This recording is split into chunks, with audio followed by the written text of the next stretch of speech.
More people died in World War II than in any other conflict in human history. An estimated 70 to 85 million deaths, roughly 3% of the world's 1940 population, meaning 1 in every 33 people alive when the war began did not survive it.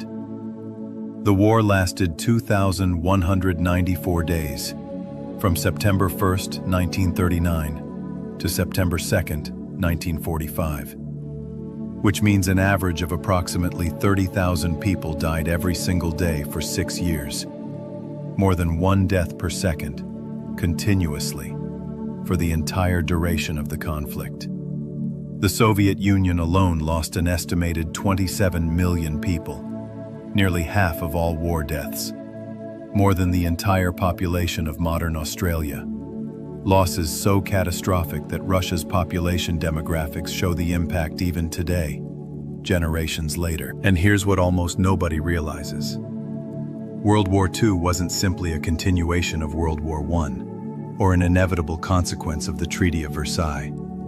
It was enabled by specific technological innovations, specific political decisions, specific failures of imagination and courage by leaders who could see catastrophe approaching, but couldn't or wouldn't prevent it, making it not merely a tragic accident of history, but a preventable catastrophe that humanity chose, through action and inaction, to allow. But let me start from the beginning. Welcome. I'm glad you're here. This is a space for calm exploration, where we examine history not to glorify violence or reduce complex events to simple narratives, but to understand how human choices, technological capabilities, and historical circumstances combine to create the defining catastrophe of the 20th century. If you're new here, this channel is dedicated to exploring difficult subjects with gentleness and depth, making history a companion to reflection rather than a source of anxiety. If you'd like to join us for more journeys like this one, I'd be grateful if you'd subscribe and turn on notifications. Your presence here means everything. Tonight, we're going to explore World War II. Not the simplified version taught in schools or depicted in films, but the actual historical reality with all its complexity, moral ambiguity, human suffering, and the countless individual decisions that collectively created history's deadliest conflict. This isn't about heroes and villains, though both existed. It's about understanding how societies can slide into barbarism, how ordinary people participate in extraordinary evil, how technology amplifies both humanity's best and worst impulses, and how the choices made between 1939 and 1945 still shape our world today. Settle in. Let the world around you fade. And let's discover together what this war reveals about human nature, about power, about the fragility of civilization. The war's origins lie not in 1939, but decades earlier. The Treaty of Versailles, ending World War I in 1919, imposed harsh terms on Germany. Massive reparation payments, territorial losses, military restrictions, and most devastatingly, Article 231, the War Guilt Clause, declaring Germany solely responsible for the war. These terms created economic hardship and national humiliation that German politicians exploited for 2 decades. The treaty's harshness was deliberate. French leader Georges Clemenceau wanted Germany permanently weakened, unable to threaten France again. But it wasn't harsh enough to prevent German recovery, while being harsh enough to fuel resentment. A better treaty would have either reconciled Germany through generous terms, as happened after World War II, or completely dismantled German power. Instead, Versailles chose the worst middle path: punishment without prevention, creating grievances without ensuring Germany couldn't act on them. The treaty's failure haunted interwar diplomacy, vindicated those arguing that harsh peace creates future wars, and demonstrated that victor's vengeance often serves neither justice nor security. Which brings us to understand the economic catastrophe that made extremism possible. The Great Depression. beginning with the 1929 stock market crash devastated global economies but hit Germany particularly hard. Unemployment reached 30%, industrial production collapsed, and the Weimar Republic's democratic government proved unable to address the crisis effectively.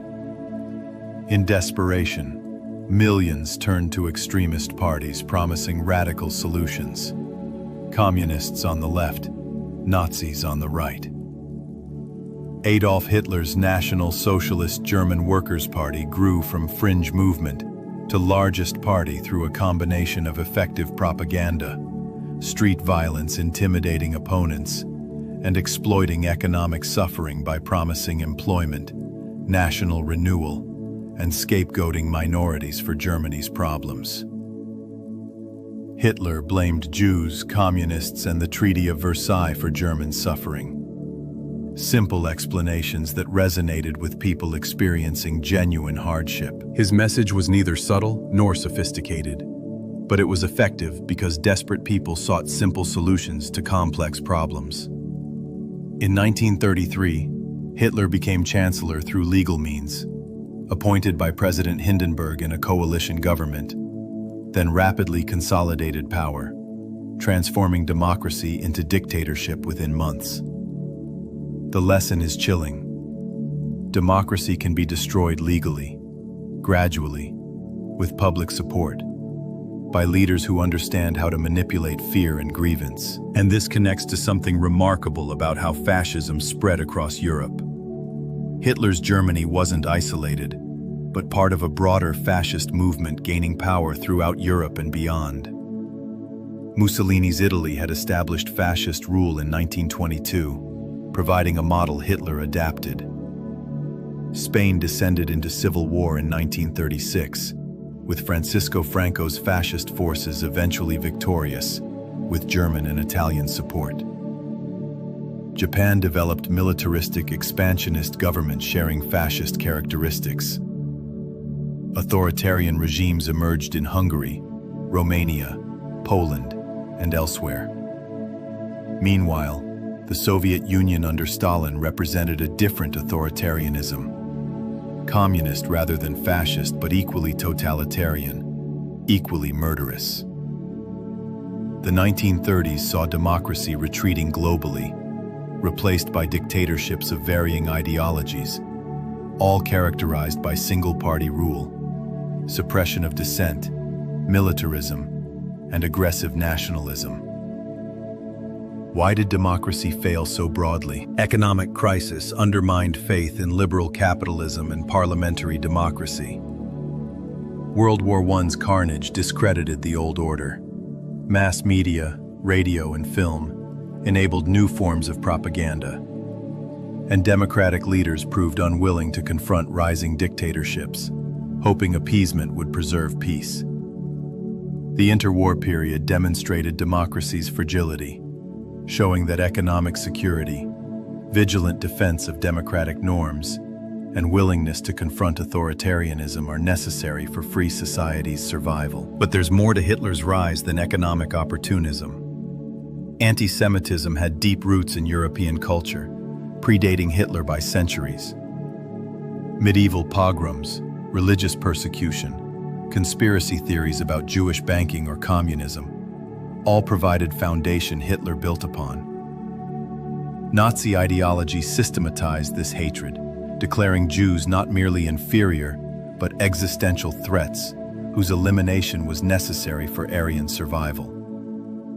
This genocidal ideology was openly stated. Hitler's speeches in Mein Kampf explicitly called for Jewish removal from Europe. Yet many Germans and foreign observers dismissed it as rhetoric rather than serious intent. The failure to believe Hitler meant what he said, to recognize that ideological fanaticism could override pragmatic self-interest, contributed to the Holocaust's realization. People assume others share their basic values, that obviously evil plans won't actually be implemented, that stated genocidal intent is hyperbole. But sometimes people mean exactly what they say, and dismissing their threats as mere rhetoric rather than warnings to be taken seriously his catastrophic era. Hitler announced his intentions, then executed them, and the world's failure to believe and prevent this remains one of history's great moral failures. This leads to something equally fascinating about the appeasement strategy. British and French leaders, traumatized by World War I's carnage and desperate to avoid repeat, pursued appeasement, making concessions to Germany, hoping to satisfy Hitler's demands without war. When Germany remilitarized the Rhineland in 1936, violating Versailles, France didn't respond militarily. When Germany annexed Austria in 1938, Britain and France protested, but took no action. At Munich in 1938, they agreed to German annexation of Czechoslovakia's Sudetenland, hoping this would be Hitler's final territorial demand. British Prime Minister Neville Chamberlain returned from Munich declaring, "Peace for our time," believing he'd prevented war through reasonable compromise. But Hitler viewed appeasement as weakness, inviting further aggression.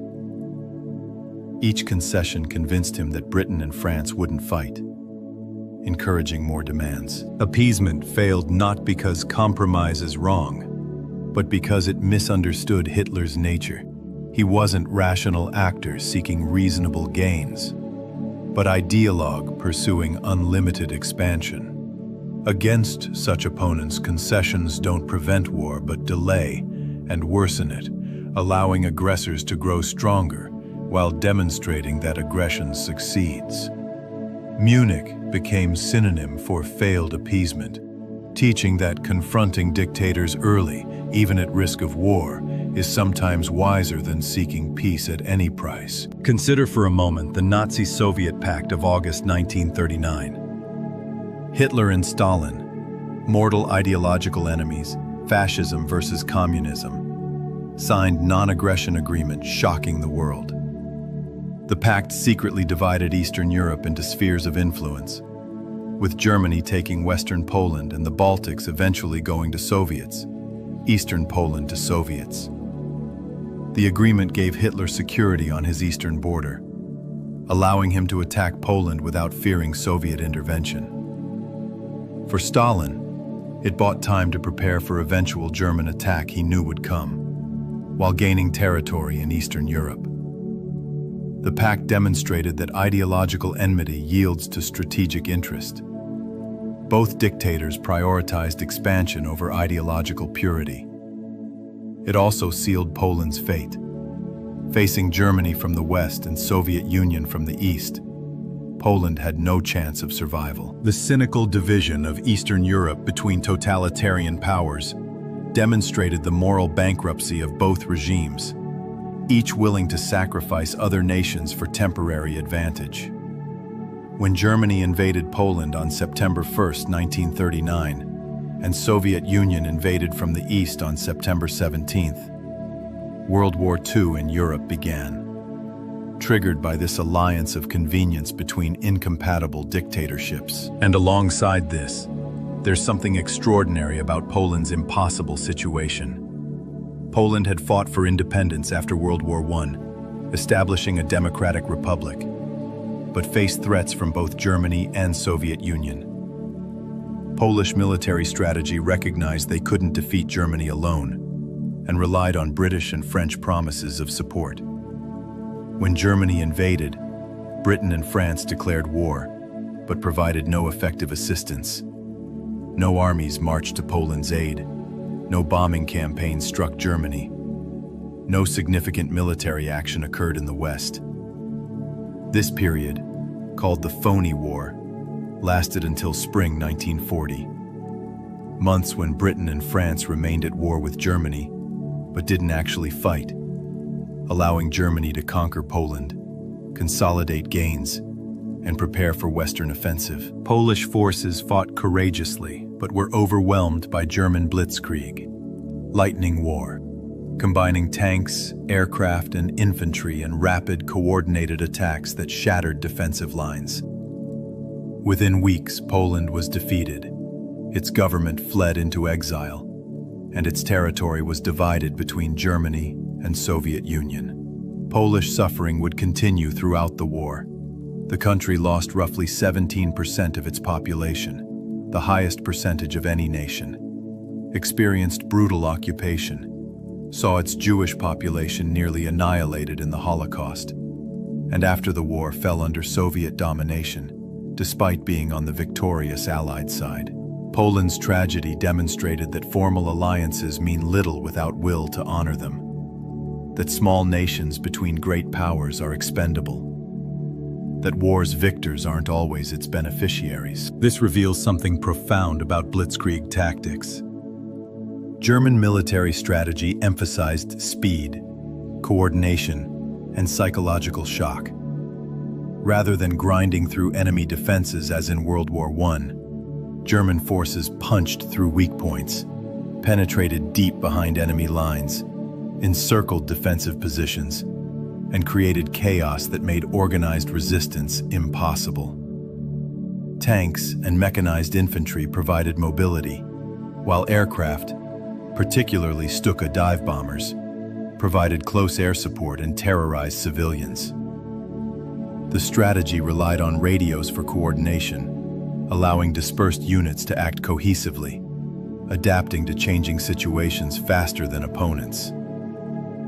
Blitzkrieg succeeded brilliantly against Poland, then against France and Low Countries in spring 1940, shattering armies that were often equal or superior in numbers and equipment, but were strategically and doctrinally unprepared for this new warfare. The French army, considered Europe's strongest, collapsed in 6 weeks. A defeat so rapid and total that it shocked the world and convinced many that Germany was invincible. Blitzkrieg demonstrated that military success depends not just on resources, but on doctrine, coordination, and adaptation. That thinking differently about warfare matters more than having more troops or better weapons. It also showed that wars aren't always long struggles of attrition, but can be decided by rapid campaigns when one side achieves decisive operational advantage, which connects to the fall of France in 1940. Germany attacked France through the Ardennes forest, considered impassable for tanks, bypassing the Maginot Line, massive fortifications France built to prevent German invasion. German tanks emerged from the Ardennes, crossed the Meuse River, and drove to the English Channel, cutting Allied forces in two. British forces and some French troops evacuated from Dunkirk, a miraculous rescue of over 300,000 soldiers, but a devastating defeat leaving massive equipment losses. France signed armistice in June 1940, with northern France under German occupation, and southern France becoming puppet Vichy regime collaborating with Germany. France's fall shocked the world. The nation that had fought Germany to a stalemate in World War I collapsed in weeks. Britain stood alone against Germany, its situation seemingly hopeless, invasion appearing imminent. Yet Britain fought on under Churchill's leadership, refusing Hitler's peace offers, gambling that the English Channel and Royal Air Force could prevent invasion, that eventually other powers, Soviet Union or United States, would enter the war. That time favored those fighting totalitarianism, despite immediate military reality suggesting otherwise. But there's more to Britain's survival than military factors. The Battle of Britain, summer and fall 1940, saw German Luftwaffe attempting to gain air superiority over Britain as prerequisite for invasion. British fighter pilots, outnumbered but fighting over home territory, with radar warning systems and determined spirit, defeated the Luftwaffe, forcing Hitler to cancel invasion plans. The victory wasn't inevitable. Britain came close to defeat multiple times, its fighter squadrons nearly exhausted.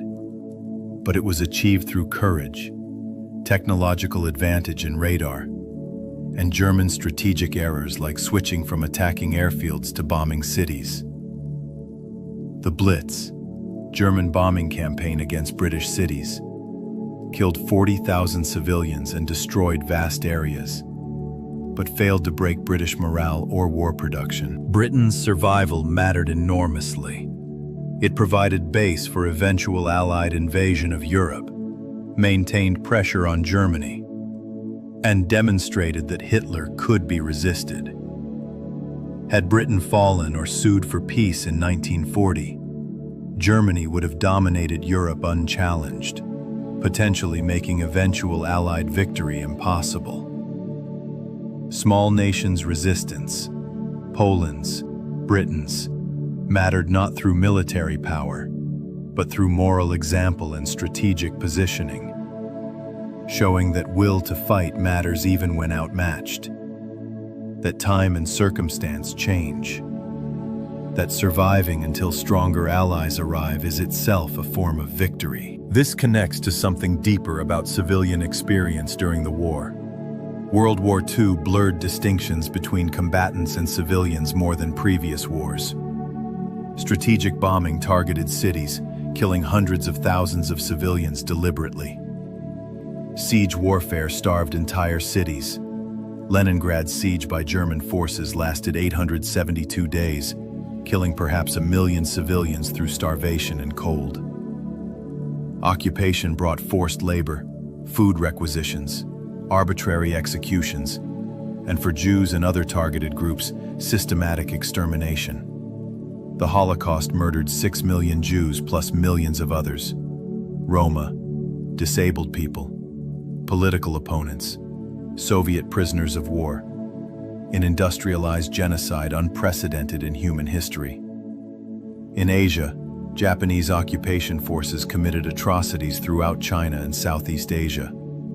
The rape of Nanking saw perhaps 300,000 Chinese civilians murdered in weeks. Civilians comprised roughly half of World War II's total deaths, compared to perhaps 5% in World War I, reflecting both expanded definitions of legitimate targets and deliberate policies targeting civilian populations. Total war meant entire societies mobilized. Women working in factories, children evacuated from cities, rationing of food and resources, blackouts and air raid shelters becoming routine.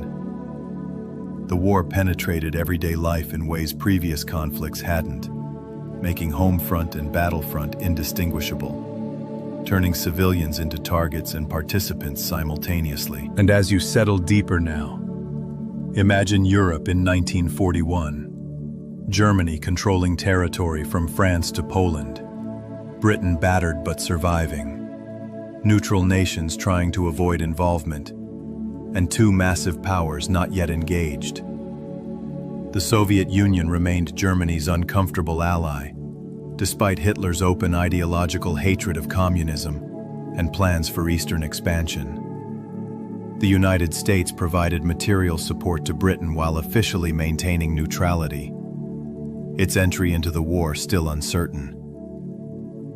The conflict that had begun as European war was about to become truly global, expanding to encompass the Soviet Union's vast territories, and eventually drawing in the United States after Japan's attack on Pearl Harbor. The war's character was about to change fundamentally. From rapid German victories to prolonged struggles of attrition on multiple fronts. From European conflict to global war spanning continents and oceans. From what appeared to be inevitable Axis victory to what would become, after years of unimaginable suffering, Allied triumph.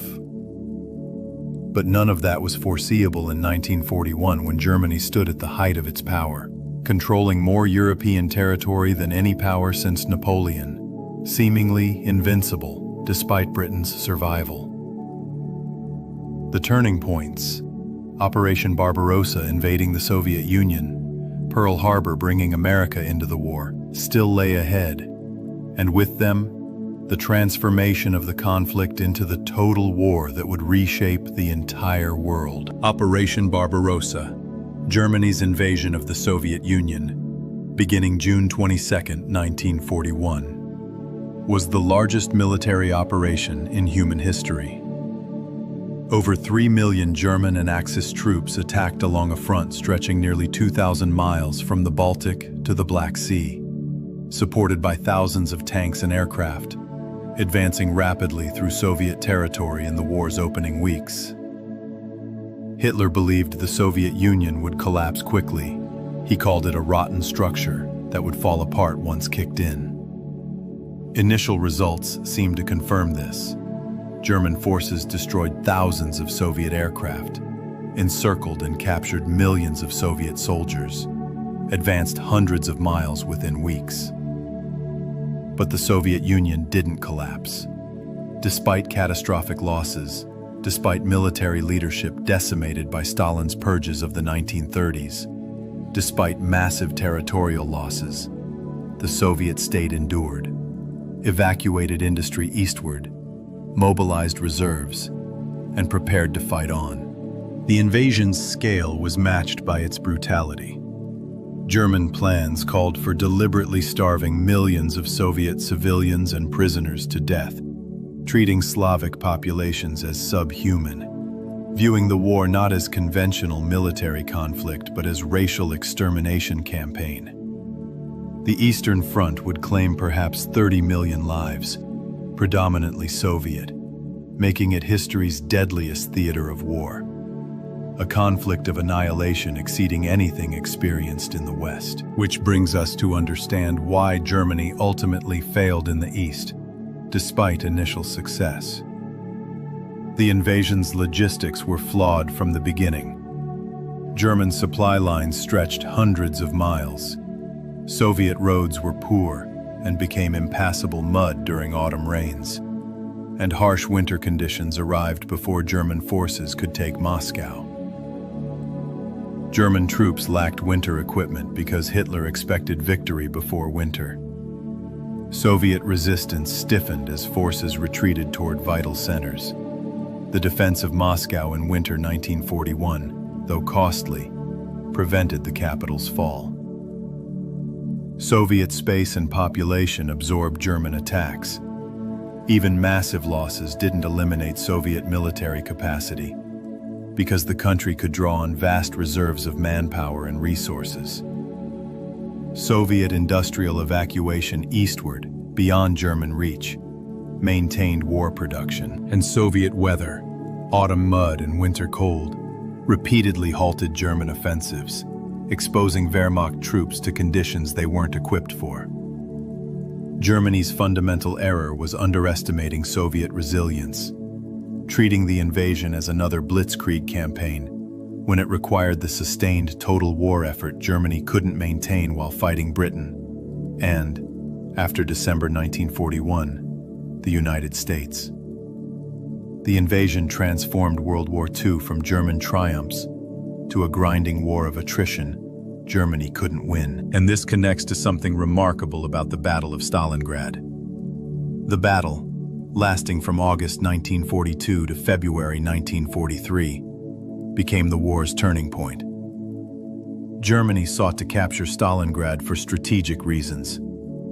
The city controlled access to Caucasus oil fields and the Volga River. But the battle acquired symbolic importance beyond military logic.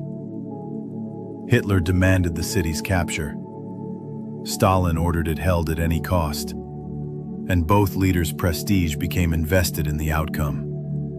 The battle devolved into brutal urban combat, fighting building by building, room by room, sometimes with opposing forces controlling different floors of the same building. Snipers, artillery, air raids, and close combat killed hundreds of thousands. Soviet forces eventually encircled the German Sixth Army, trapping over 250,000 troops in a shrinking pocket. Hitler ordered them to fight to the last man rather than retreat or surrender. In February 1943, the starving, frozen remnants of the Sixth Army finally surrendered. Only about 90,000 of the original 250,000 survived to enter Soviet captivity, and of those, only about 5,000 eventually returned to Germany. Stalingrad demonstrated that German forces could be defeated, shattered the Wehrmacht's aura of invincibility, began the long Soviet advance westward that would eventually reach Berlin, and marked the moment when Germany shifted from offensive to defensive operations on the Eastern Front. But there's more to the Eastern Front's horror than military casualties. German occupation policies in the Soviet Union were deliberately genocidal. The Hunger Plan called for starving tens of millions of Soviet civilians by requisitioning all food for German use. Einsatzgruppen, mobile killing squads, followed advancing German armies, systematically murdering Jews, communist officials, and others deemed threats. Entire villages were destroyed in anti-partisan operations. Soviet prisoners of war were treated as expendable. Of roughly 5.7 million Soviet POWs captured by Germany, approximately 3.3 million died in captivity from starvation, disease, exposure, or execution. German General Plan Ost envisioned depopulating Eastern Europe through murder and starvation, reducing Slavic populations to levels that could be enslaved or expelled, opening territory for German colonization. These weren't wartime excesses, but deliberate policies implementing Nazi racial ideology, viewing the war as opportunity for racial restructuring of Eastern Europe. The Holocaust's largest killing sites were in occupied Soviet territories. Babi Yar, where over 33,000 Jews were murdered in 2 days, countless smaller massacres, and eventually, extermination camps in occupied Poland, where industrial genocide murdered millions.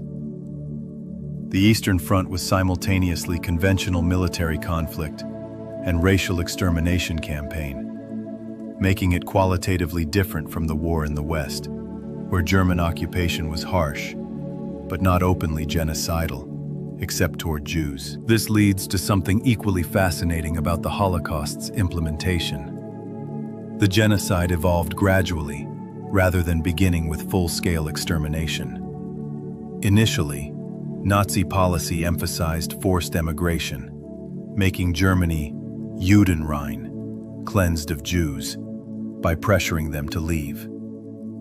After war began, ghettoization concentrated Jewish populations in urban areas under brutal conditions.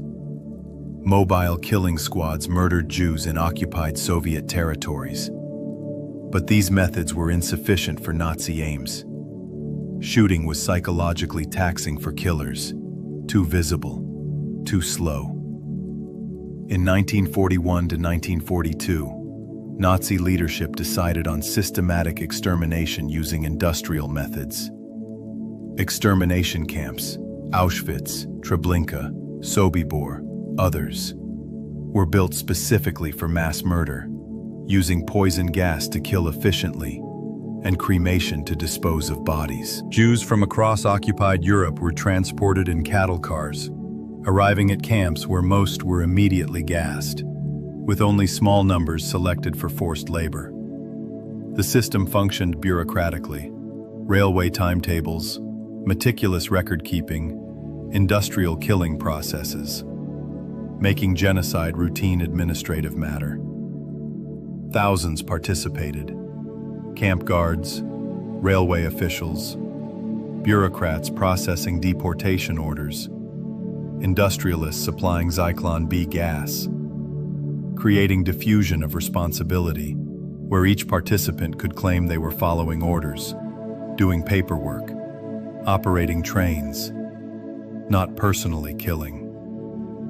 This administrative murder demonstrates how modern states' capabilities can enable unprecedented evil. How ordinary people participate in atrocity through bureaucratic roles that obscure individual moral responsibility. Consider for a moment the question of knowledge and complicity. How much did ordinary Germans know about the Holocaust? Deportations were public. Jews were rounded up, transported through cities, disappeared. Letters from soldiers described massacres in the East. Rumors circulated about camps' true purpose. Yet many Germans claimed after the war not to have known about systematic extermination. This willful ignorance, not asking questions, accepting obvious lies, looking away from what was happening to neighbors, enabled genocide by creating social consensus not to know. In occupied territories, local populations often collaborated.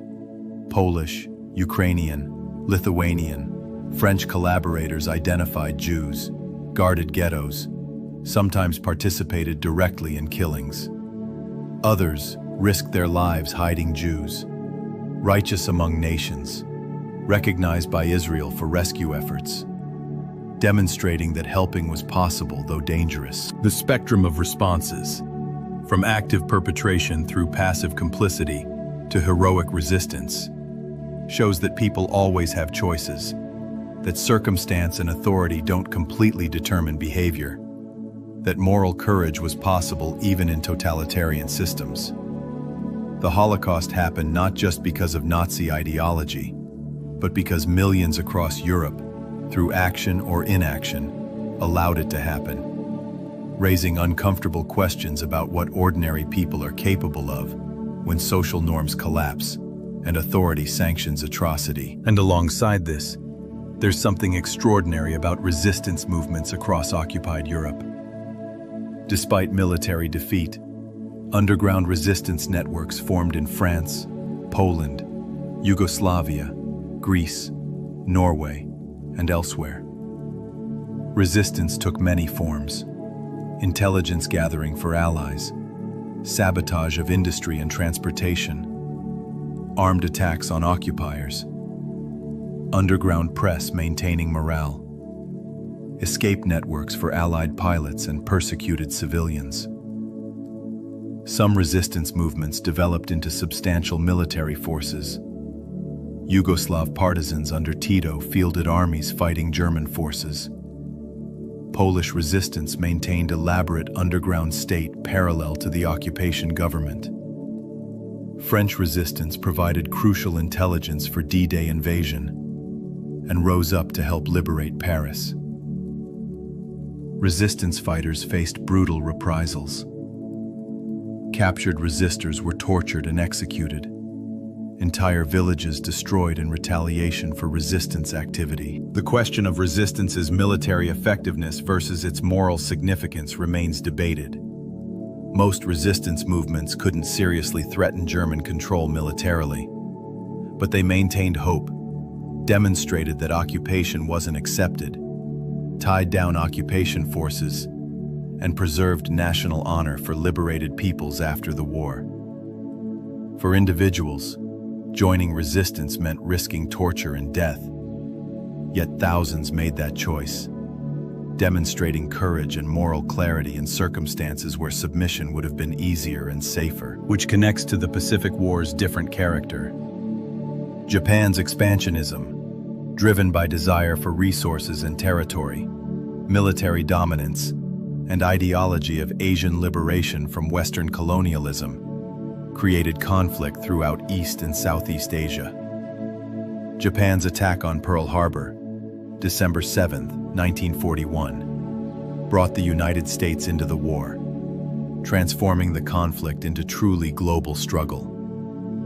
Japan rapidly conquered vast territories: Philippines, Malaya, Singapore, Dutch East Indies, Burma, establishing control over resource-rich regions. But Japanese occupation was brutal. Forced labor, comfort women's systems of sexual slavery, massacres of civilians, harsh treatment of prisoners of war who were considered shameful for surrendering. The war in Asia and Pacific was characterized by racism on both sides. Japanese viewed conquered peoples as inferior. Americans and British held racist views of Japanese, creating particularly brutal conflict where quarter was rarely given. Island-hopping campaigns, Americans capturing strategic islands while bypassing others, combined with submarine warfare strangling Japan's supply lines, and strategic bombing campaigns that eventually included atomic weapons, created war of annihilation, matching the Eastern Front in its brutality, if not its scale. This reveals something profound about technological escalation. World War II saw unprecedented weapons development: jet aircraft, ballistic missiles, radar, sonar, proximity fuses, and ultimately atomic weapons. The Manhattan Project, massive secret American program to develop atomic bombs, succeeded in July 1945 with Trinity test in New Mexico. The decision to use atomic weapons against Japan remains controversial. President Truman approved bombing Hiroshima on August 6 and Nagasaki on August 9, 1945, killing over 200,000 people instantly or in subsequent months from radiation. The bombings hastened Japan's surrender, announced August 15th, ending the war, but raised moral questions about targeting civilians with weapons of mass destruction. Defenders argue that invasion of Japan would have cost more lives, both American and Japanese, and that ending the war quickly justified the means. Critics argue that Japan was already defeated and seeking surrender terms, that demonstration of the bomb's power would have sufficed, that targeting cities constituted war crime. The debate continues, but the bombing's significance is undeniable. They demonstrated that technology had created weapons capable of destroying civilization, that future wars risked human extinction, that international order must prevent such weapons use. The atomic age began in World War II's final days, fundamentally changing international relations, strategic thinking, and humanity's relationship with technology. But there's more to the war's end than atomic weapons. In Europe, Soviet forces advanced westward, liberating Eastern Europe and advancing into Germany despite enormous casualties. Soviet victory came at staggering cost, with cities destroyed, countryside ravaged, millions dead. Western allies invaded France in June 1944. D-Day landings in Normandy began liberation of Western Europe, advancing through France into Germany. As Allied forces converged on Germany from east and west, the Nazi regime collapsed. Hitler committed suicide in his Berlin bunker on April 30, 1945, and Germany surrendered unconditionally on May 8. The war in Europe ended after nearly 6 years, leaving continent devastated. Cities reduced to rubble, infrastructure destroyed, economies collapsed, populations displaced. Liberation revealed the Holocaust's full horror. Concentration camps liberated by Allied forces showed piles of corpses, starving survivors, gas chambers and crematoria providing physical evidence of industrial genocide. The world confronted evil's reality, leading to war crimes trials at Nuremberg, where surviving Nazi leaders were prosecuted for crimes against humanity, establishing precedent that following orders doesn't absolve individuals of responsibility for atrocities. This connects to something deeper about the war's human cost beyond statistics. Each death was individual tragedy, a person with name, relationships, dreams, future possibilities. The 70 to 85 million dead included soldiers and civilians, combatants and innocents, those killed in battle and those murdered in genocides, those who died quickly, and those who suffered prolonged deaths from starvation, disease, or torture. Every death created ripples, families destroyed, children orphaned, communities devastated. Some victims have names and stories we know. Most are anonymous, recorded only in statistics if at all. The Holocaust's 6 million murdered Jews each had individual identity erased by genocide aiming to eliminate an entire people. Soviet civilian casualties, perhaps 19 million, represent individual lives ended by starvation in Leningrad's siege, execution and reprisal killings, death and forced labor. Chinese casualties, estimated 15 to 20 million, from Japanese invasion, represent individual suffering and massacres, brutal occupation, warfare across vast territories. Reducing human cost to numbers risks abstracting suffering, losing sight of individual humanity. Each statistic represents someone whose life mattered, whose death caused grief, whose absence created hole in their community. Remembering this prevents historical understanding from becoming merely intellectual exercise, divorced from moral weight of what actually happened. Consider for a moment the war's lasting impacts on global order. The United Nations was established to prevent future world wars, creating International Forum for Conflict Resolution. The Cold War immediately followed World War II. Former allies, United States and Soviet Union, becoming adversaries, dividing Europe into capitalist West and communist East, creating tensions lasting 4 decades. Decolonization accelerated. European powers, weakened by war, could no longer maintain colonial empires, leading to independence for dozens of nations in Asia and Africa. The Holocaust created moral imperative for Jewish homeland, leading to Israel's establishment in 1948. Germany and Japan were occupied, reformed, and integrated into Western alliance systems. Nuclear weapons' existence created deterrence through mutual assured destruction, paradoxically making great power conflict less likely, while raising stakes to civilizational survival. Human rights movements gained momentum from war's atrocities, creating international laws against genocide, torture, aggressive war. The war's consequences extended beyond immediate post-war period. Cold War's end, European Union's formation. Contemporary international law and institutions all trace roots to World War II's outcomes. The modern world remains shaped by this conflict's conclusion. And here's where moral complexity emerges. The Allies weren't morally pure. They conducted strategic bombing campaigns deliberately targeting civilians, interned Japanese Americans and Japanese Canadians in camps. Soviet forces committed atrocities as they advanced into Germany.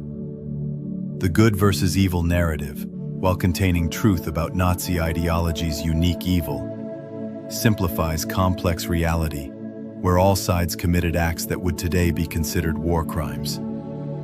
Distinguishing between regimes' fundamental nature, democracies versus totalitarian dictatorships, and recognizing that even justified wars involve terrible actions, creates uncomfortable but necessary nuance. War brings out both humanity's best and worst, courage and sacrifice alongside cruelty and atrocity, liberation alongside destruction, resistance to evil alongside participation in evil. Understanding this complexity doesn't create moral equivalence. Nazi Germany and Imperial Japan initiated aggressive wars, committed genocide, enslaved populations, making them clearly aggressors. But it prevents simplistic narratives that obscure war's reality, which brings us to understand ordinary soldiers' experiences. Most combatants weren't ideological fanatics, but conscripts fighting because their governments ordered them to, motivated by desire to survive, loyalty to comrades, and sometimes belief in their cause. Combat was terrifying. Artillery barrages, machine gun fire, tank attacks, air raids creating chaos and death. Soldiers witnessed friends die, killed enemies at close range, endured conditions, mud, cold, heat, insects, disease, making survival itself an achievement.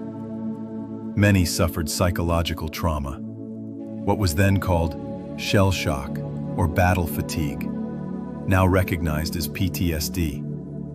Veterans returned home changed by experiences they often couldn't discuss with those who hadn't shared them. Some were hailed as heroes. Others struggled to reintegrate. Many carried psychological scars lifelong. The war created a generation defined by shared trauma, by knowledge of what humans can endure and inflict, by recognition that civilization's veneer is thin. These veterans' experiences shaped post-war society. Their determination to build a better world, their suspicion of authority, their understanding of war's true cost influenced post-war politics, culture, and international relations. And alongside this, there's something extraordinary about women's roles during the war. With men serving in militaries, women filled jobs previously closed to them. Factory work, agriculture, transportation, administration. Soviet women served in combat roles, pilots, snipers, tank crews, with distinction. Women in occupied territories joined resistance movements, risked their lives hiding persecuted people, maintained families under occupation's hardships. In Britain, women served in auxiliary military services, worked in code-breaking at Bletchley Park, endured the Blitz. American women worked in defense industries. Rosie the Riveter symbolizing this mobilization. The war demonstrated women's capabilities in roles traditionally reserved for men, contributing to post-war movements for gender equality. Yet after the war, many women were pushed back into domestic roles as returning veterans reclaimed jobs. The war opened possibilities while also revealing limits on how much societies were willing to change. Women's wartime contributions were often forgotten or minimized in post-war narratives focusing on male soldiers, though recent decades have brought renewed attention to women's essential roles in Allied victory. This reveals something profound about memory and commemoration. How societies remember World War II shapes national identities and political discourse. The Soviet Union emphasized the Great Patriotic War's heroic defense, downplaying early defeats and Soviet-German cooperation before 1941. Americans celebrate the greatest generation, while often overlooking uncomfortable aspects like internment camps or racial segregation in military. Britain remembers the Blitz's endurance and eventual victory, sometimes obscuring the empire's decline the war accelerated. Germany confronted its past more honestly than Japan, with Germans acknowledging and teaching about Nazi crimes, while Japan's treatment of wartime atrocities remains contested domestically and internationally. Holocaust memory serves moral and political functions, ensuring never again, supporting Israel's legitimacy, educating about totalitarianism's dangers. But memory is selective. Certain events remembered, others forgotten, creating narratives serving present purposes rather than fully accurate historical understanding. Critical examination of how and why societies remember wars reveals that memory is constructed, contested, and political, rather than simple preservation of facts. And as you drift further into contemplation, consider that World War II ended 80 years ago, yet veterans still live. The youngest, those who served at war's end, are now in their 90s, creating final opportunities for direct testimony from those who experienced the conflict firsthand. Within a generation, all veterans will be gone, making World War II entirely historical, rather than living memory, accessible only through recordings, documents, and second-hand accounts. This transition matters because lived memory carries weight written records lack. Veterans' testimony makes history tangible, human, real in ways statistics and analysis cannot. As the generation that fought World War II passes, responsibility for remembering and learning falls entirely to subsequent generations, who must preserve understanding without direct connection to events, must maintain awareness of what happened and why it matters, without personal memory to guide them. The war's lessons about totalitarianism's dangers, appeasement's failures, genocide's reality, ordinary people's capacity for both evil and heroism remain relevant, requiring each generation to learn anew, to apply understanding to contemporary challenges, to ensure that history's costliest war informs rather than merely precedes our present. The war's technological innovations extended beyond weapons into every aspect of human life.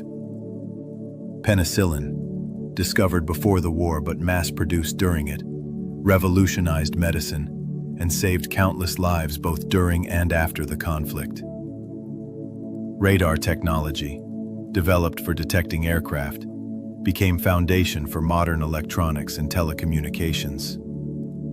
Jet engines, first deployed in combat by Germany near war's end, transformed aviation. Computers, initially mechanical calculators like Britain's code-breaking machines at Bletchley Park, evolving into early electronic computers, emerged from wartime needs for calculating artillery trajectories and breaking enemy codes.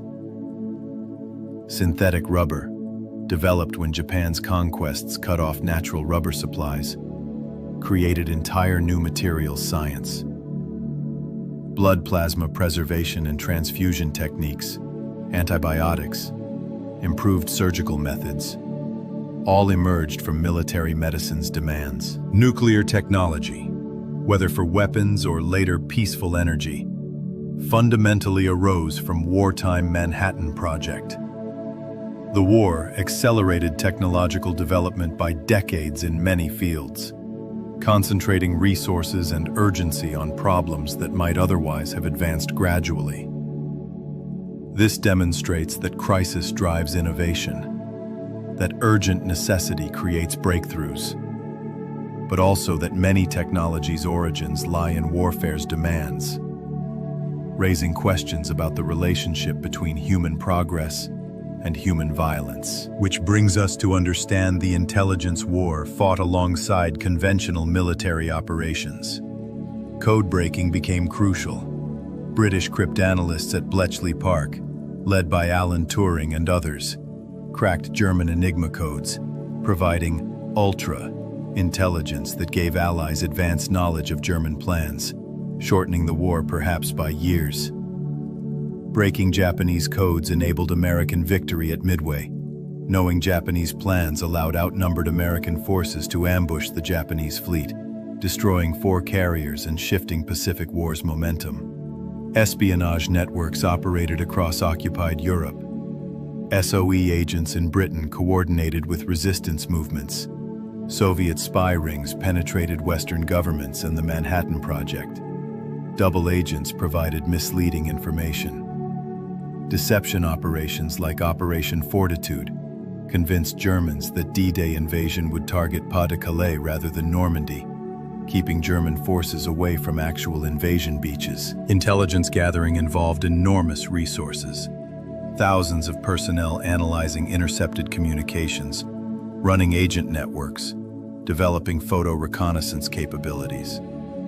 The invisible intelligence war, while less dramatic than battles, profoundly affected outcomes, demonstrating that information is military asset as valuable as troops or weapons, that knowing enemies' plans provides decisive advantage, that war involves minds contesting in shadows as much as armies fighting in the open. And this connects to something remarkable about logistics and industrial production.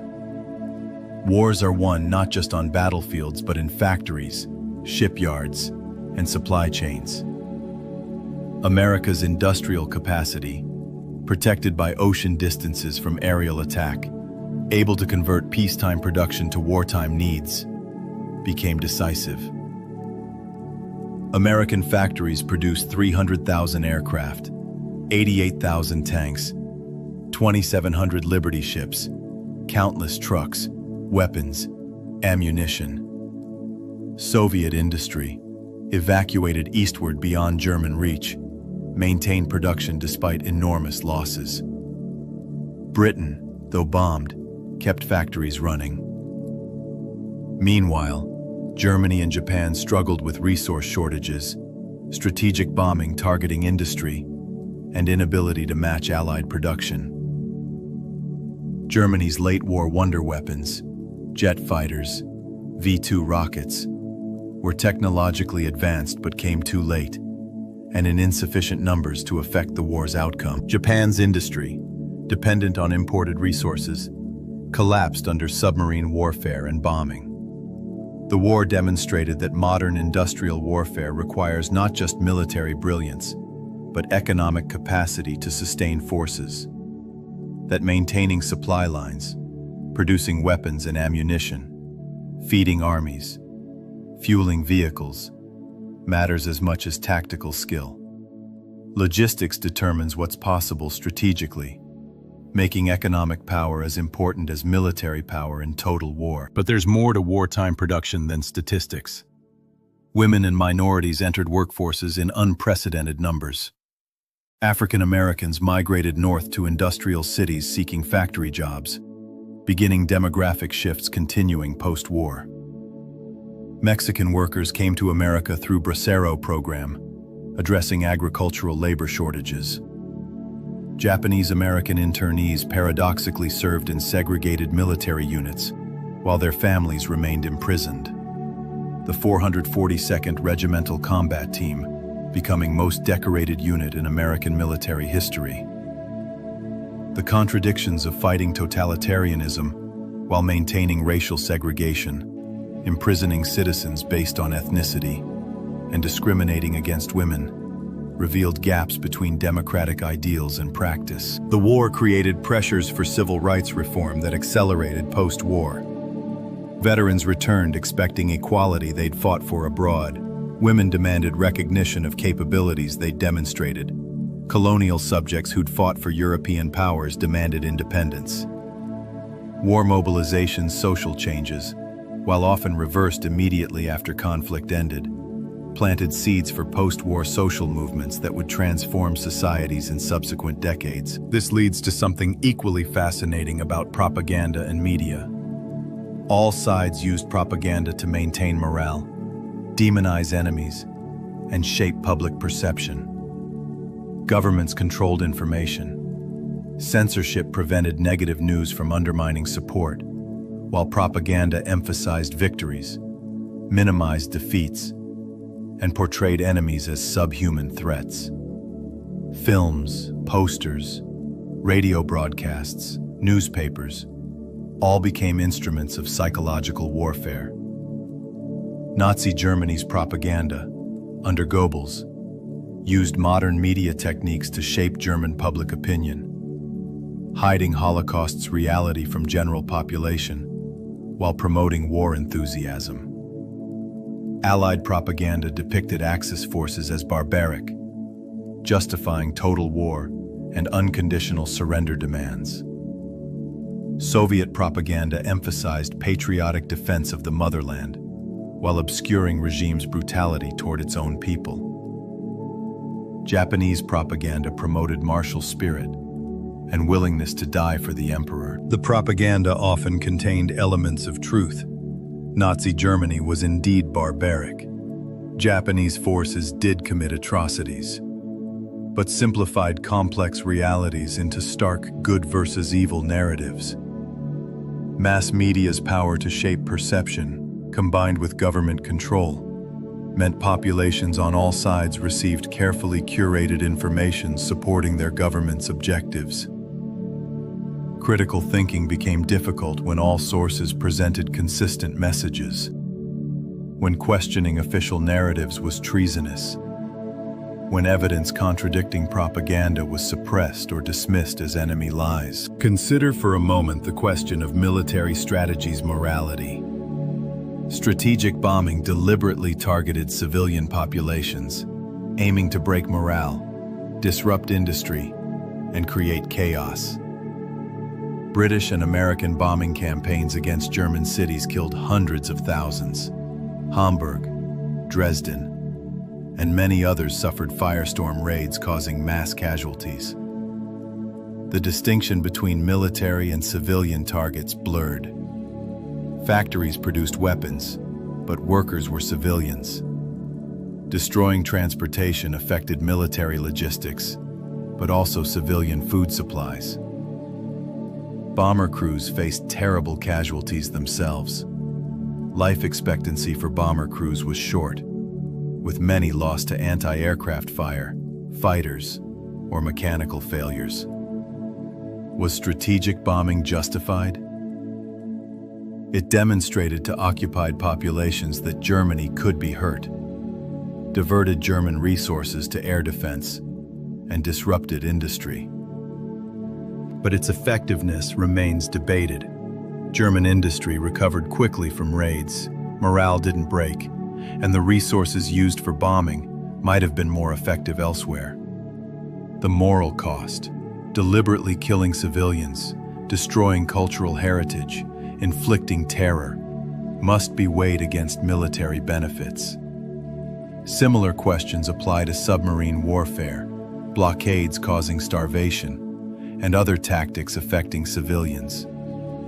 Just war theory struggles with total war's reality, where victory requires destroying enemies' capacity to fight, inevitably affecting entire societies. And alongside this, there's something extraordinary about collaboration and resistance as moral choices.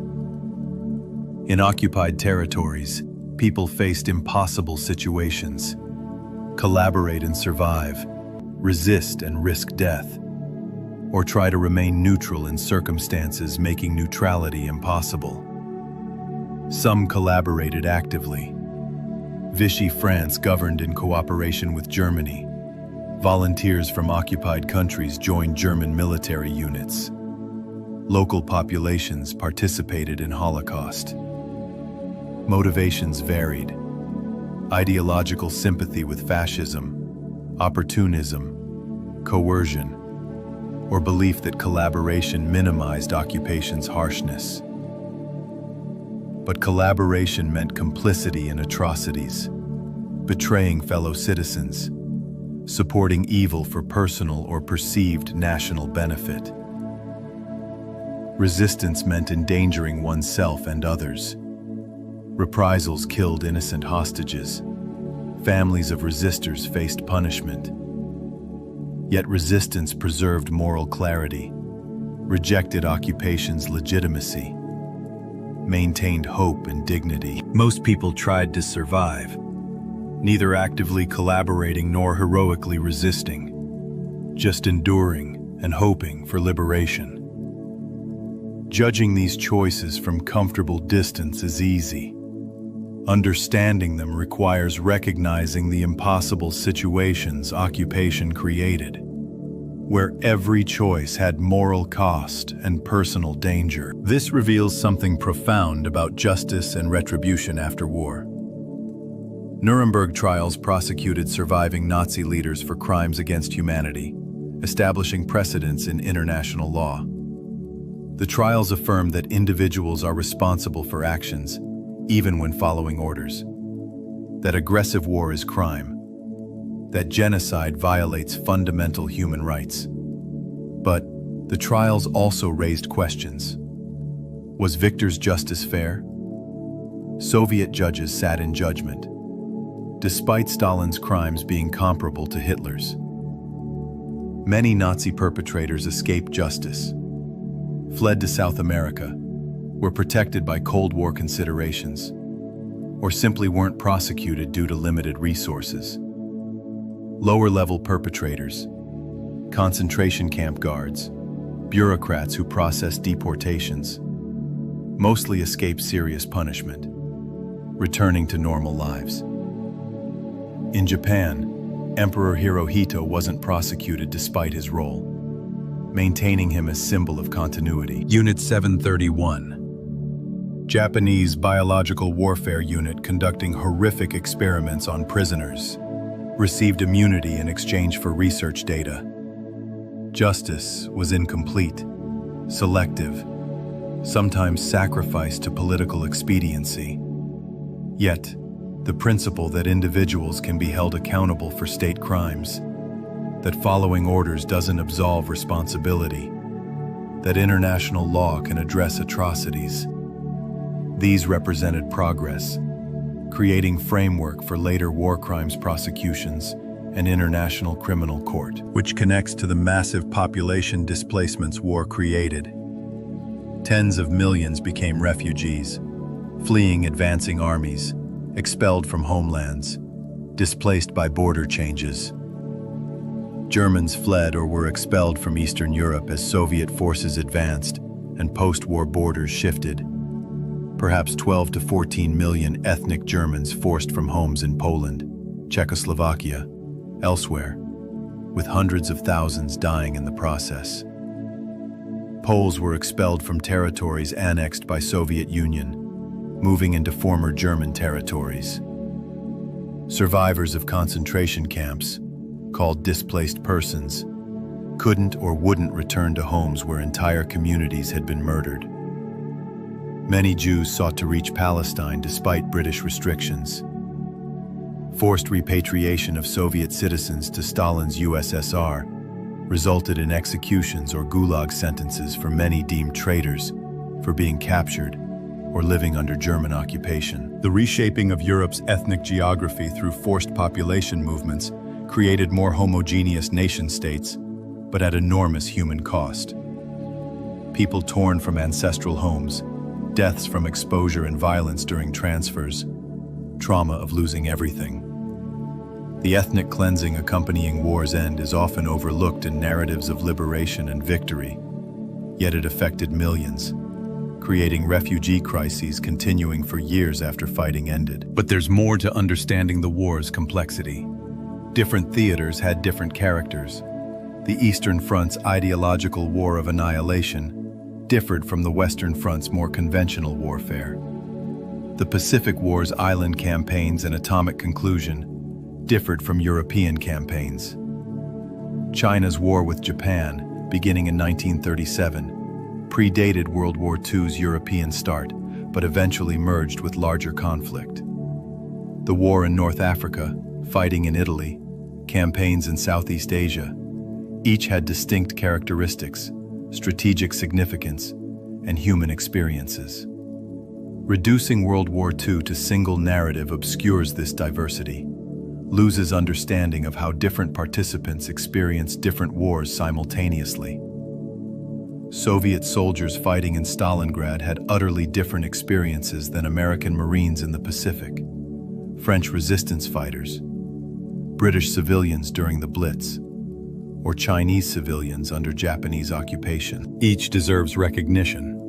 Each contributes to complete understanding. Each demonstrates different aspects of human nature under extreme conditions. The war wasn't monolithic, but collection of overlapping conflicts, different in character, but connected in causation and consequence, requiring multiple perspectives to grasp its totality. This connects to something deeper about leadership's role in determining outcomes. Hitler's strategic errors, declaring war on United States, invading Soviet Union, refusing to allow tactical retreats, diverting resources to Holocaust when they were needed militarily, contributed significantly to Germany's defeat.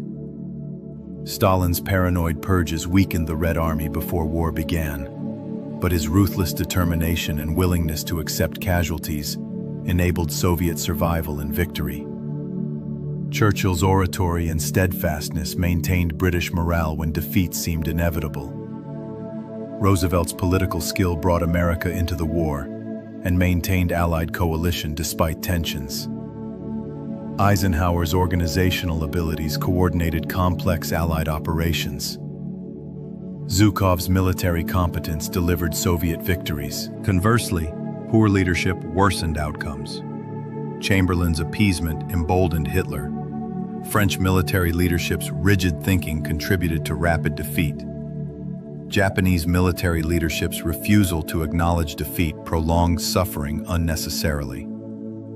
Individual leaders' decisions, for good or ill, shaped history, demonstrating that human agency matters, that competent or incompetent leadership affects millions of lives, that individuals in positions of power bear enormous responsibility for their choices' consequences. Consider for a moment how close different outcomes might have been. If Britain had sought peace in 1940, Germany would have dominated Europe unchallenged. If the Soviet Union had collapsed as Hitler expected, Nazi Germany might have been undefeatable. If Japan hadn't attacked Pearl Harbor, America's entry into war might have been delayed or prevented. If German atomic weapons research had succeeded before American, the war's conclusion could have been catastrophically different. If Soviet intelligence hadn't penetrated Manhattan Project, post-war nuclear monopoly might have prevented Cold War's balance of terror.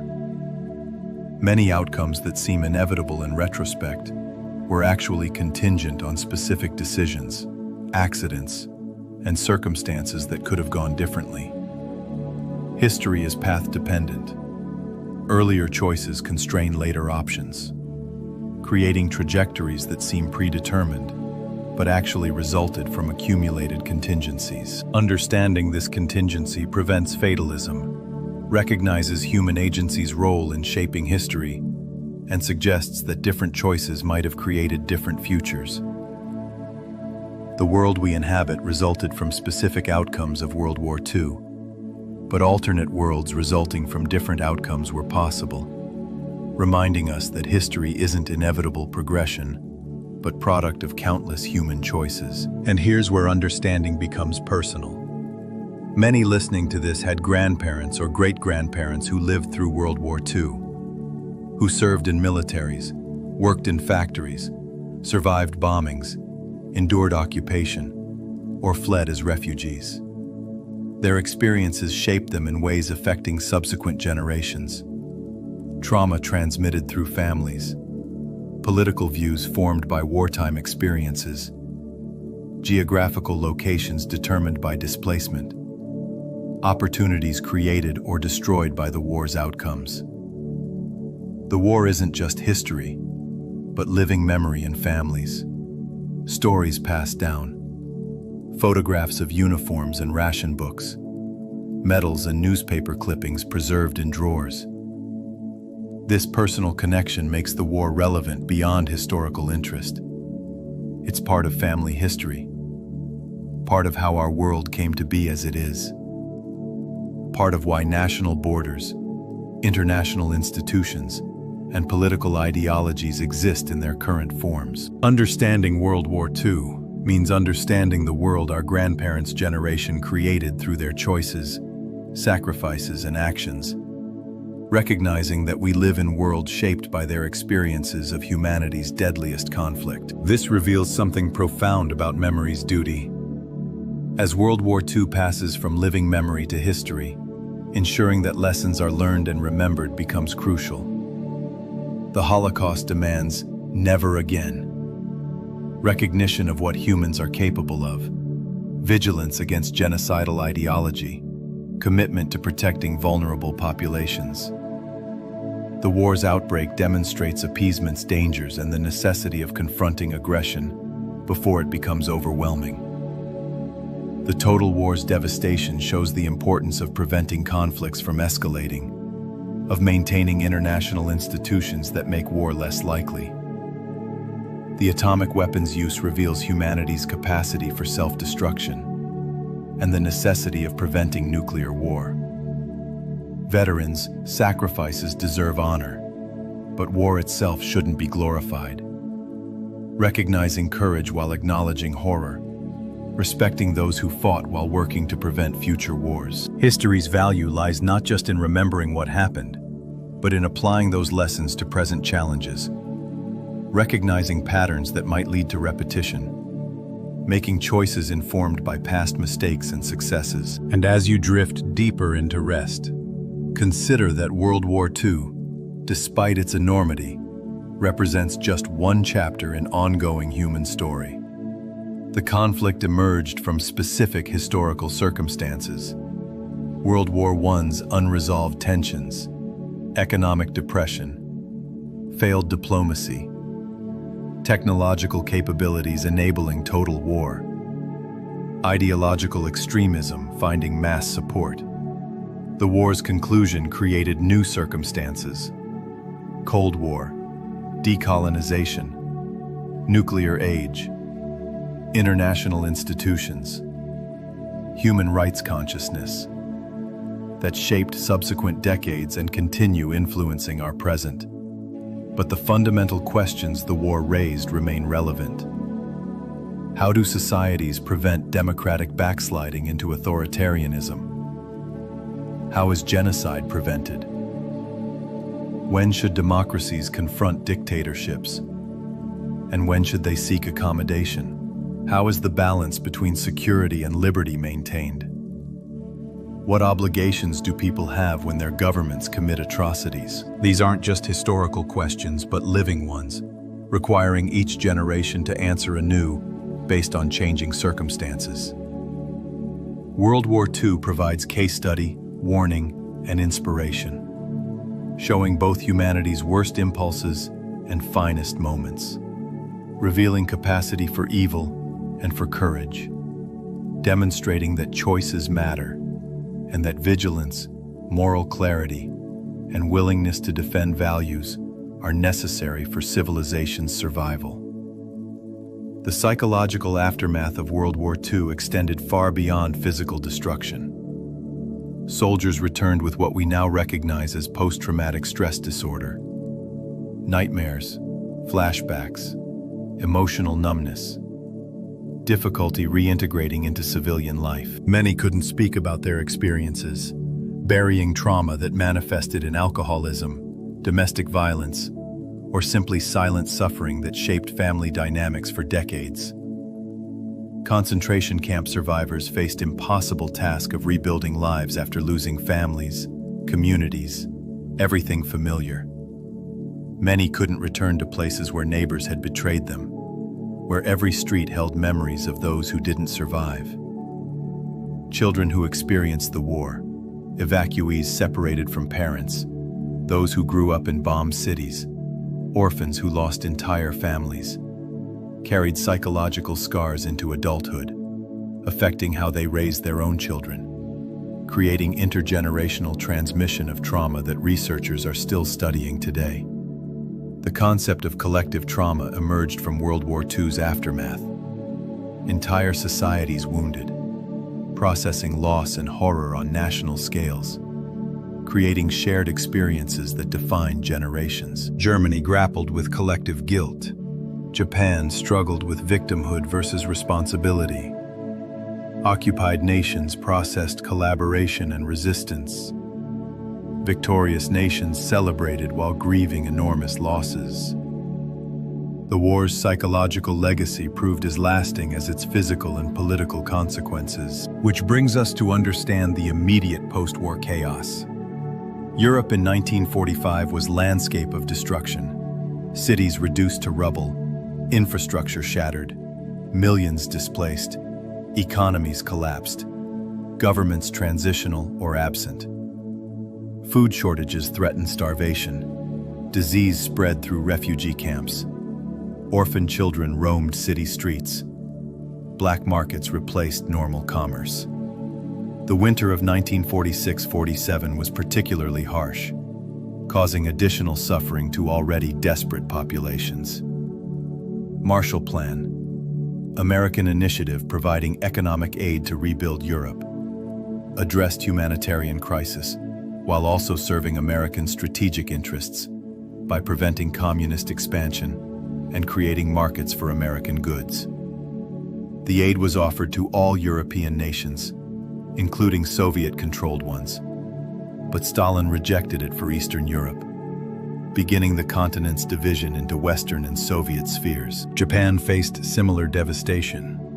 Atomic bombing, conventional firestorm raids, naval blockade, and military defeat left the country prostrate. American occupation under General MacArthur imposed democratic reforms, land redistribution, constitutional changes, while also providing aid for reconstruction. The immediate post-war period demonstrates that victory doesn't mean peace.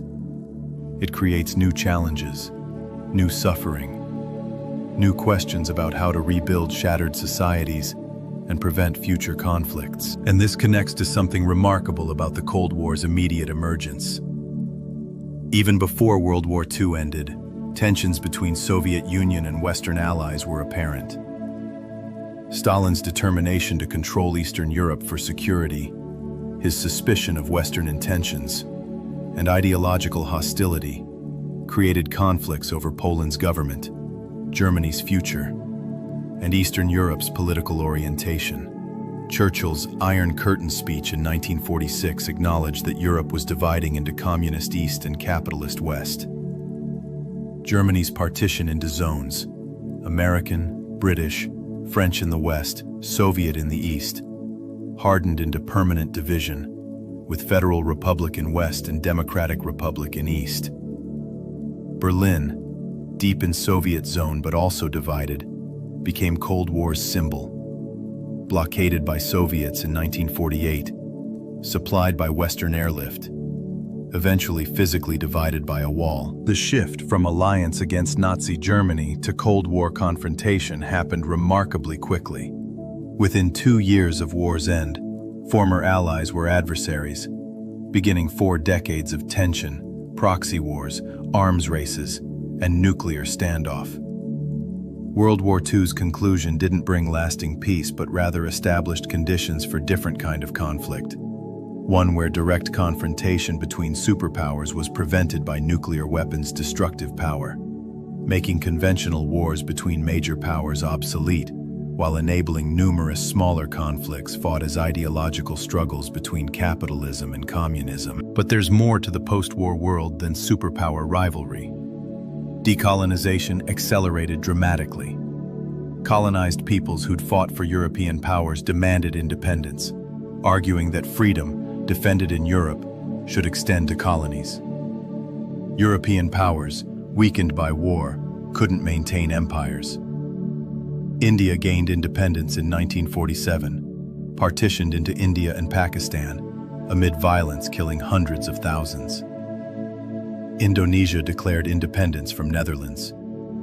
Indochina's independence from France led to conflicts eventually involving the United States and Vietnam. Britain withdrew from Palestine in 1948, leading to Israel's establishment and beginning Arab-Israeli conflicts continuing today. Across Africa, independence movements gained momentum in the 1950s and 60s. Decolonization was often violent. Colonial powers resisted losing territories. Ethnic conflicts emerged from arbitrary borders colonialism had imposed. Cold War superpowers competed for influence in newly independent nations. The post-war world saw dozens of new nations emerge, redrawing maps and creating an international system no longer dominated by European empires. World War II thus didn't just reshape great power relations, but fundamentally altered global political geography, ending centuries of European colonial dominance and creating a more diverse, multipolar world. This leads to something equally fascinating about the United Nations founding. Created in 1945 as successor to failed League of Nations, the UN was designed to prevent future world wars through collective security, international law, and diplomatic forums for resolving disputes. The Security Council's 5 permanent members, United States, Soviet Union, Britain, France, China, each received veto power, recognizing that great power cooperation was essential for preventing major wars. The UN Charter established principles of sovereignty, self-determination, and human rights, creating legal framework for international relations. Universal Declaration of Human Rights, adopted in 1948, articulated fundamental rights applying to all humans regardless of nationality, responding to World War II's atrocities by asserting international standards for human treatment. The UN's specialized agencies addressed health, education, refugees, labor, creating institutional architecture for international cooperation. Yet the UN's effectiveness was limited by member states' sovereignty and Cold War divisions.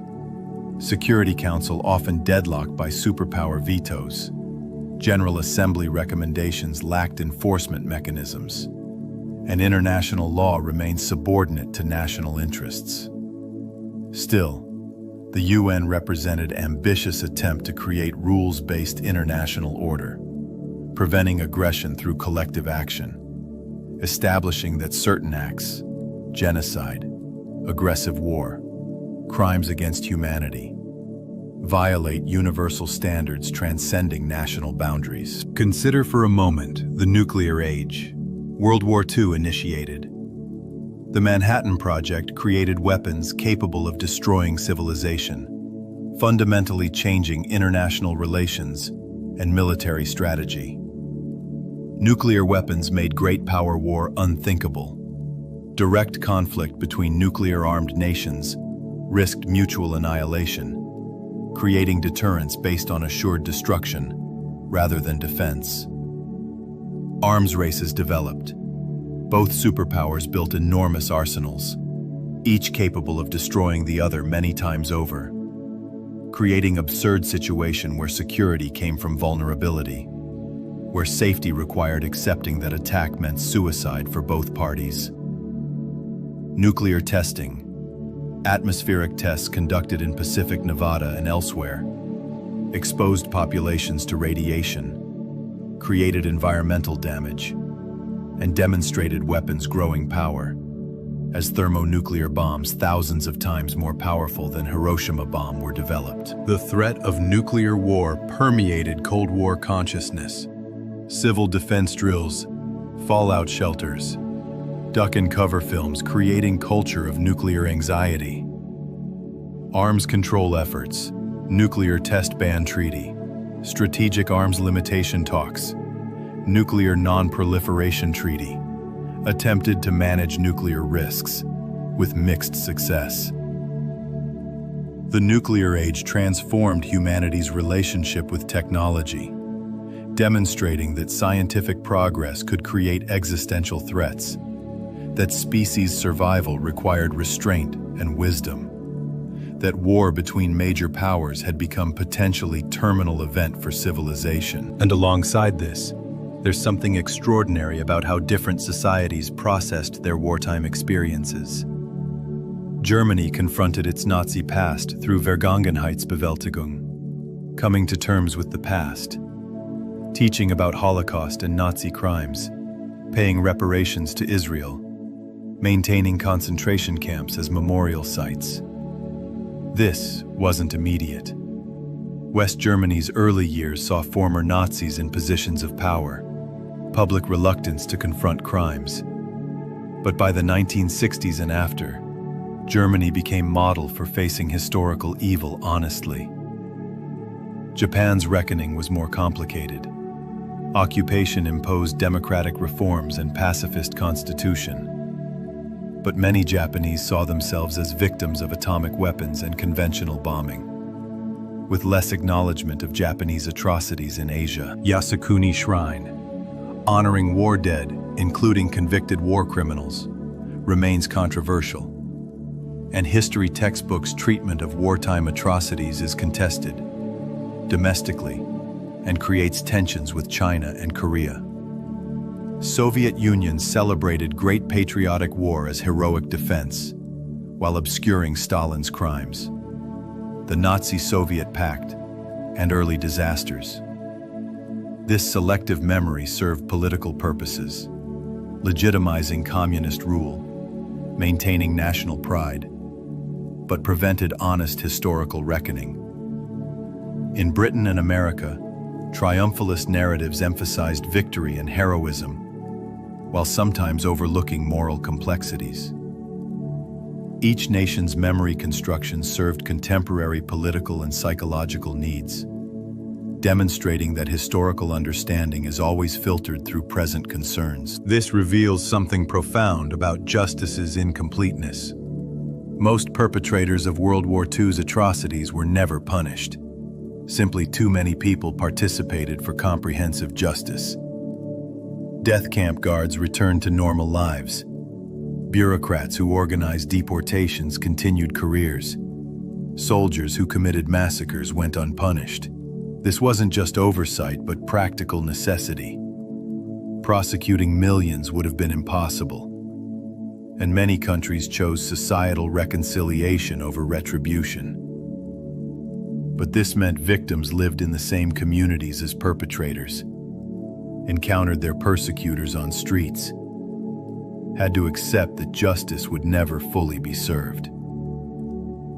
For survivors, this created ongoing trauma, knowing that those who murdered family members, stole property, participated in genocide faced no consequences. The question of how societies balance justice, practicality, and reconciliation has no easy answer. Too much focus on punishment can prevent societies from moving forward, create cycles of revenge, and make reconciliation impossible. Too little accountability allows impunity, denies victims justice, and sends message that crimes lack consequences. Different societies chose different paths. Germany's eventual confrontation with past, Japan's more ambiguous stance, South Africa's later Truth and Reconciliation Commission offering amnesty for honesty, demonstrating various approaches to addressing historical crimes while attempting to build functioning societies. Which connects to how World War II's veterans are remembered. Initially, many veterans didn't want to discuss their experiences. Too painful, too disturbing, too disconnected from civilian life. But as decades passed, recognition grew that their experiences needed preservation. Oral history projects recorded veterans' testimonies before they passed. Museums and memorials were established. Holocaust museums, D-Day commemorations, Auschwitz preservation, Hiroshima Peace Memorial. Veterans organizations maintained memory and advocated for benefits. Some veterans became educators, speaking to students about their experiences, warning about war's reality. Others struggled with being lionized, feeling that celebrating their service glorified war they knew as horror. The phrase "greatest generation" honored their sacrifices but also simplified complex reality. Many were ordinary people thrust into extraordinary circumstances, making choices under duress, doing things they weren't proud of, surviving rather than achieving heroism. Genuine heroism existed, those who risked everything for others, who maintained humanity in inhuman conditions, who resisted evil despite terrible costs. But blanket elevation of entire generation obscures individuals' varied experiences and reduces nuanced history to simple narrative. Honoring veterans requires respecting their actual experiences, rather than projecting simplified narratives onto them. But there's more to memory's politics. World War II continues being invoked in contemporary politics. Comparisons to Hitler and Nazis, references to appeasement, Munich analogies, Holocaust consciousness informing foreign policy. These references can illuminate contemporary situations by highlighting historical parallels, but they can also oversimplify. Not every authoritarian is Hitler. Not every concession is Munich. Not every conflict is existential struggle between good and evil. The war's memory has been instrumentalized, used to justify military interventions, used in identity politics, used to create national myths. Israel's founding and policies reference Holocaust memory. Russia invokes Great Patriotic War to support nationalist policies. Americans reference World War II to justify military spending or interventions. These uses aren't necessarily wrong. History should inform present, but they require careful application. The danger lies in using World War II as template for all international conflicts, assuming that the dynamics that applied in 1939 to 1945 apply everywhere, that the choices facing leaders then match those facing leaders now. History offers lessons but not scripts, patterns but not predictions, wisdom but not certainty. Learning from World War II means understanding its specific context, while recognizing both what generalizes to other situations and what remains unique to that particular conflict. This connects to something deeper about technological and ethical legacies. World War II demonstrated technology's dual nature. Radar saved lives but enabled bombing campaigns killing civilians. Medicine advanced through both ethical research and horrific experiments. Atomic energy created both weapons and power generation. The war established that technological capability doesn't determine moral application, that humans must choose how to use technologies. That capability doesn't equal permission. Bioethics emerged partly from revulsion at Nazi medical experiments, establishing informed consent requirements, ethical review boards, recognition that scientific advancement can't justify harming subjects. Nuclear weapons created ethical frameworks around weapons of mass destruction. Just war theory struggled with weapons that couldn't distinguish combatants from civilians, that risked civilization's destruction. that created moral hazards where defensive weapons paradoxically required threatening genocide. Chemical and biological weapons development during and after the war led to international treaties banning their use, recognizing that some weapons are too indiscriminate, too horrible even for war. World War II thus shaped how societies think about technology, innovation, and ethics, recognizing that progress isn't morally neutral, that capabilities require governance, that humanity must choose which technologies to develop and deploy based on ethical considerations beyond mere feasibility. Consider for a moment the counterfactual questions World War II raises. What if Hitler had been stopped earlier? If Germany had been prevented from remilitarizing? If Allies had confronted Germany over Rhineland, Austria, or Czechoslovakia? Would earlier intervention have prevented war, or merely changed its timing? What if Britain had sought peace in 1940? Or if Soviet Union had collapsed? Or if Japan had avoided Pearl Harbor? What if Germany had developed atomic weapons first? Or if D-Day had failed? These unanswerable questions matter not for alternate history speculation, but for understanding that the war's outcome wasn't predetermined. It resulted from specific decisions, contingencies, and circumstances that could have been different. This recognition should inform how we approach contemporary crises, understanding that small decisions can have enormous consequences, that inaction has costs as real as actions, that preventing catastrophe requires vigilance and willingness to act before crises become unmanageable. The lesson isn't that we should always intervene or never appease, but that context matters, that judgment is required, that there are no simple rules for complex international situations. World War II demonstrates both the necessity of confronting evil and the catastrophic costs of the confrontation, creating tension between preventing aggression and avoiding war that has no easy resolution. And here's where the personal intersects with the historical. Every person touched by World War II, combatant or civilian, survivor or victim, had individual story of suffering, courage, moral choice, or simply endurance. The Jewish girl hiding in Amsterdam, the Soviet soldier defending Stalingrad, the American Marine on Iwo Jima, the German civilian fleeing advancing armies, the Chinese farmer caught between Japanese and Chinese forces, the French resistance fighter, the British fire watcher during the Blitz, the Japanese survivor of Hiroshima. Each experienced the war individually, subjectively, in ways statistics can't capture. History necessarily generalizes, discusses nations and armies and casualties in aggregate. But this risks losing sight of individual humanity. Each of the 70 to 85 million dead was a person, someone loved, someone whose absence created grief, someone with hopes and dreams that death foreclosed. Each survivor carried memories, trauma, and experiences that shaped their remaining lives.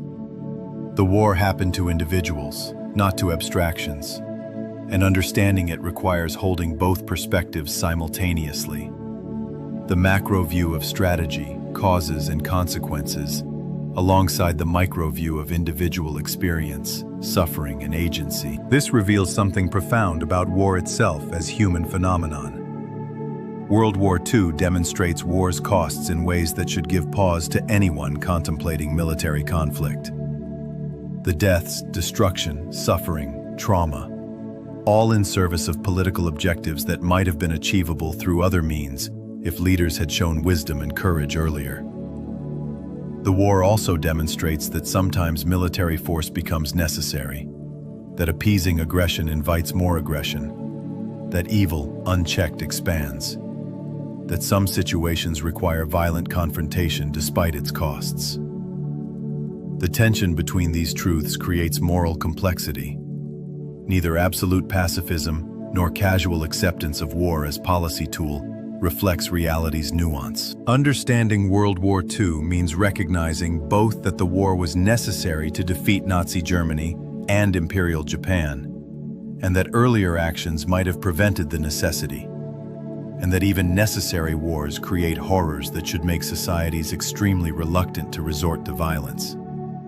The goal isn't to draw simple lessons about when war is justified, but to cultivate wisdom about power, diplomacy, morality, and human nature that helps navigate complex international situations without either rushing into unnecessary conflicts or failing to confront real threats until they become unmanageable. And as you release completely into sleep now, let your mind rest with the weight of what we've explored. Not to burden you, but to help you understand the world you inhabit, shaped by decisions made decades ago by people facing impossible choices. World War II wasn't inevitable, but resulted from specific failures, specific evil, specific circumstances. It could have been prevented, could have ended differently, could have been less destructive if different choices had been made at crucial moments. The war's lessons aren't that particular policies always work, or particular ideologies are always wrong, but that vigilance matters, that small decisions accumulate into large consequences, that ordinary people's choices affect history, that evil must be recognized and confronted before it becomes overwhelming, that international cooperation and institutions matter for preventing conflicts, that democracy requires active defense, that human rights aren't automatic, but must be asserted and protected. These lessons remain relevant as new challenges emerge. Authoritarianism in various forms, technological changes creating new capabilities, climate change and resource scarcity creating potential conflicts, nuclear weapons spread to more nations, and global interconnection making local conflicts potentially global. The veterans who fought World War II, who suffered through occupation, who survived genocide, who endured bombings and battles and deprivation, most have passed now. Soon, none will remain, and the war will transition fully from living memory to history. When that happens, responsibility for remembering falls entirely to subsequent generations, to those who learn about the war through books and films and museums, rather than through grandparents' stories. This transition matters because lived experience carries authority written records lack. But it also creates opportunity for clearer historical understanding. Freed from personal memory's distortions, historians can examine evidence more objectively, can recognize complexity that participants couldn't see, can draw lessons that participants too close to events might miss. The challenge is maintaining emotional connection that prevents the war from becoming merely academic subject, that preserves understanding of what was actually at stake, that remembers that history is ultimately about human beings whose lives matter. Tonight, as you sleep, the world continues being shaped by World War II's outcomes. Borders drawn then, institutions created then, technologies developed then, lessons learned or ignored then, all affecting how nations interact, how conflicts are managed, how human rights are conceived, how we understand humanity's capacity for both good and evil.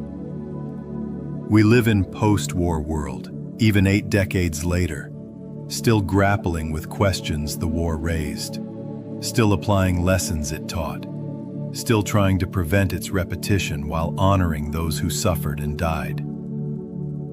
The war demonstrated that civilization is fragile, that barbarism can emerge from cultured societies, that ordinary people participate in both evil and resistance, that technology amplifies human capabilities for both destruction and creation, that democracies require constant vigilance and active defense, that international cooperation matters for preventing conflicts that, once started, acquire terrible momentum of their own. If this journey through World War II has deepened your understanding, if you'd like to explore more difficult but important historical subjects with the same careful attention to complexity and humanity, I'd be grateful if you'd subscribe. History matters not as collection of facts to memorize, but as source of wisdom about human nature, about how societies function and fail, about the consequences of choices both individual and collective. By understanding the past, we equip ourselves to navigate the present and shape the future with greater wisdom. Sleep well, knowing that the generation that lived through humanity's deadliest conflict hoped desperately that their children and grandchildren would never experience similar horrors, that their sacrifices would purchase lasting peace, that lessons learned through unimaginable suffering would prevent repetition. We honor their memory not just through commemoration, but through applying what their experiences taught, about the necessity of confronting evil, the fragility of peace, the importance of international cooperation, the value of democracy and human rights, and the recognition that war, while sometimes necessary, is always tragedy to be prevented if at all possible. Rest now, holding these truths gently, understanding that history is never simply past, but always present, shaping the world we wake to each morning. Good night.